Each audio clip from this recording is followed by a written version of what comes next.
So here's the thing about when do we use adjusted scores? I'm in the right place for this. That's okay. So what's the focus?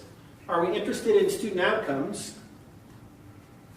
In which case we should just use the unadjusted scores. Because what's important is, are students achieving the progress on learning objectives that we expect them to achieve?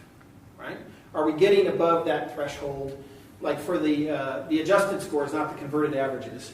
You know, are we seeing scores that are where we expect them to see for progress on learning objectives? Okay, but for most purposes, what we're concerned about is for the summative evaluation here.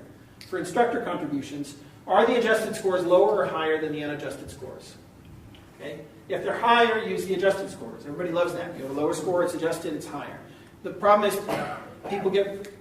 This formula, the regression formula, is applied to all classes. So if you teach a small class with students that say they're very, very highly motivated and have excellent work habits, your adjusted score will be lower.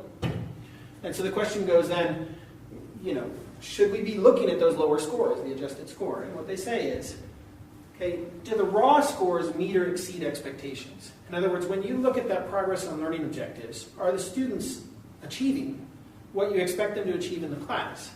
And if they are, then use the raw scores.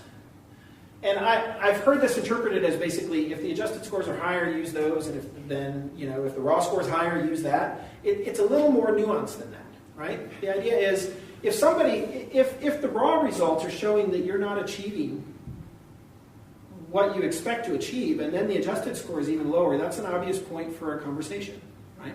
But you, as a faculty member, shouldn't be penalized because you're working with a small group of focused graduate students in a small class, right? Your latitude, I guess, or your room to add even more value to that group of students is smaller because they're going to do well, right? You know, if you're the best instructor at USU or just really a great instructor at USU, your ability to add that much more value for somebody who's already highly motivated in a focus group, you know, is smaller. So you shouldn't be penalized for it.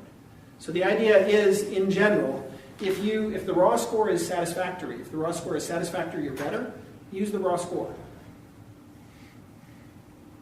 If it's higher than the adjusted score.